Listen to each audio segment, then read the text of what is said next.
Welcome friends, Bhagyalakshmi serial இன்னைக்கு எபிசோடில் வரக்கூடிய இன்ட்ரெஸ்டிங்கான சீன்ஸ் பற்றி பார்க்கலாம். கோவிலில் இருக்கிற பெரியவங்கெல்லாம் அன்னதானம் நல்லபடியாக செஞ்சு முடிச்சிட்டிங்கம்மா அப்படின்னு சொல்லிட்டு இருக்கிறாங்க பாக்கியாட்ட.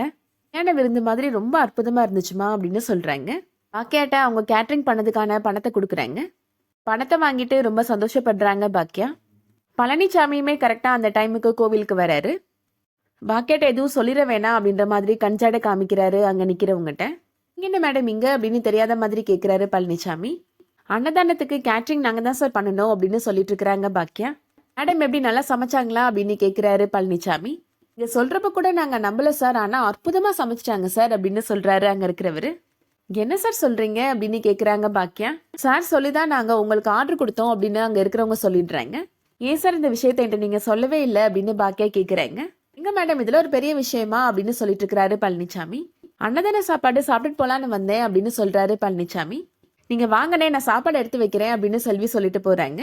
பழனிசாமி பாக்கெட்டை கேட்கிறாரு. என்ன மேடம் உங்க முகமே ரொம்ப வாட்டமா இருக்கு, ஏதாவது பிரச்சனையா அப்படின்னு கேட்கிறாரு. ஆமா சார், என்னோட மூத்த பையனை நினைச்சுதான் எனக்கு ரொம்ப வருத்தமா இருக்கு அப்படின்னு சொல்லிட்டு இருக்கிறாங்க பாக்கியா. அவனை பாக்குறதுக்கு ஒரு பொண்ணு எங்க வீட்டுக்கு அடிக்கடி வருவா, எனக்கு ஏதோ தப்பா தோணுச்சு, அதனால வீட்டுக்கு வர வேணான்னு சொல்லிட்டேன் அப்படின்னு சொல்றாங்க. இப்ப பார்த்தா கோவில்ல அவங்க 2 பேர் நின்று பேசிட்டு இருக்கிறாங்க சார் அப்படின்னு சொல்றாங்க. கேட்டா என் பையன் எந்த தப்புமே பண்ணலன்னு தான் சொல்றான் அப்படின்னு சொல்றாங்க.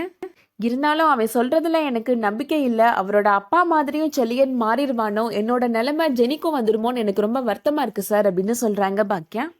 பழனிசாமி சொல்றாரு, நீங்க உங்க பையனை கூப்பிட்டு பேசுங்க, அவரே தப்பு பண்ணிருந்தாலும் அட்வைஸ் சொல்லி திருத்துறதுக்கு பாருங்க அப்படின்னு சொல்றாரு. கோபி ராதிகாட்ட சொல்றாரு, உன்னையும் மயுவையும் பிரிஞ்சு நான் ரொம்ப கஷ்டப்பட்டேன், உங்களை பார்க்க முடியாம. அந்த டைம்ல தான் கரெக்டா நீ என்னைய பாக்குறதுக்காக இங்க தேடி வந்துட்ட அப்படின்னு சொல்றாரு. இந்த வீட்டுல இருக்கிறதுக்கு எனக்கு பிடிக்கவே இல்லை, ஆனா நீ என் கூட இருக்கிறல்ல அதனால எனக்கு பிடிச்சிருக்கு அப்படின்னு சொல்றாரு.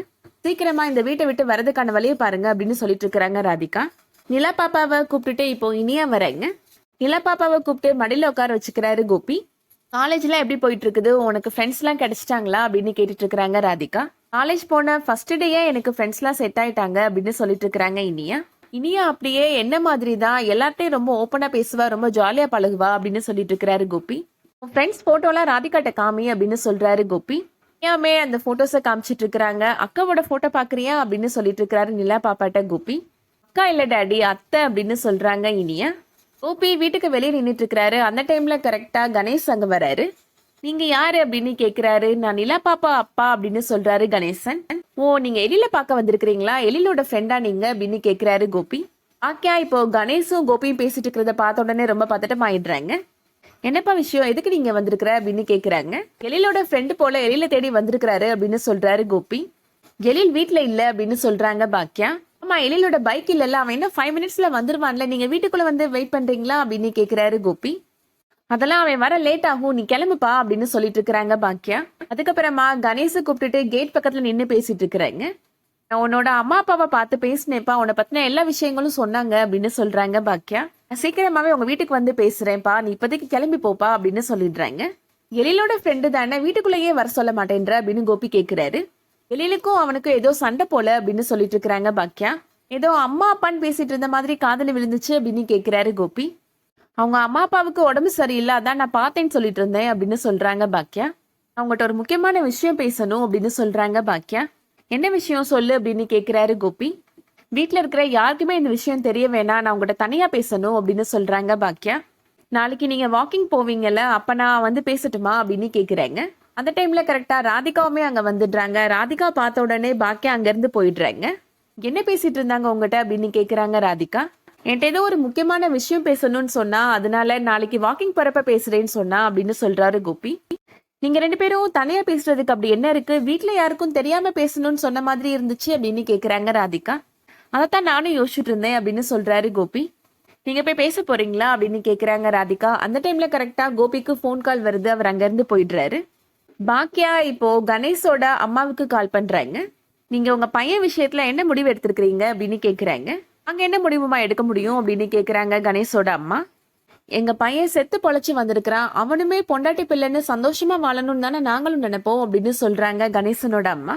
நான் உங்களை நேரா பார்த்து பேசணும் அப்படின்னு பாக்கியா சொல்றாங்க. நீங்க வீட்டுக்கு வந்து பேசுங்க அப்படின்னு சொல்றாங்க கணேசனோட அம்மா. நான் வரும்போது உங்க பையனும் அங்க இருக்க சொல்லுங்க, நான் அவர்கிட்டையும் பேசணும் அப்படின்னு சொல்றாங்க பாக்கியா. அடுத்ததான் ராதிகா பாக்கியாட்ட பேசுறாங்க. என்னோட ஹஸ்பண்ட்ட நீங்க பேசுறதுக்கு என்ன இருக்கு, ஏதோ தனியா பேசணும்னு சொல்லிட்டு இருந்தீங்க அப்படின்னு கேக்குறாங்க. இந்த விஷயத்தெல்லாம் உங்கள்கிட்ட சொல்ல முடியாது, அது எங்களோட குடும்ப பிரச்சனை அப்படின்னு சொல்றாங்க பாக்கியா. நீங்க தான் எந்த பிரச்சனைனாலும் லெஃப்ட் ஹேண்டில் அசால்ட்டா டீல் பண்ணுவீங்கல்ல, அப்புறம் இதுக்கு கோபியோட ஹெல்ப்லாம் கேட்டுட்டு இருக்கிறீங்க. அவரே ஹெல்ப் பண்ண வரேன்னு சொன்னா கூட நீங்க வேண்டாம் தானே சொல்வீங்க அப்படின்னு கேக்குறாங்க பாக்கியா. இந்த விஷயத்துல என்னால தனியா முடிவெடுக்க முடியாதுங்க, அதனாலதான் அப்படின்னு சொல்றாங்க பாக்கியா.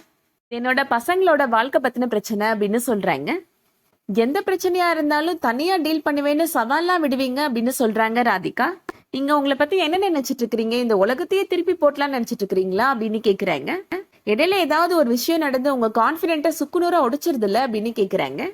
தேவையில்லாம என்னோட வாயை பிடுங்கி பஞ்சாயத்துலாம் நினைக்காதீங்க, அதெல்லாம் நடக்காது அப்படின்னு பாக்கியா சொல்றாங்க. அதோட இன்னைக்கான எபிசோட் முடியுது. இந்த வீடியோ பிடிச்சிருந்துச்சுன்னா லைக் பண்ணிக்கோங்க. சீரியல் அப்டேட்ஸ்க்கு நம்ம சேனலை சப்ஸ்கிரைப் பண்ணிக்கோங்க. தேங்க்ஸ் ஃபார் வாட்சிங்.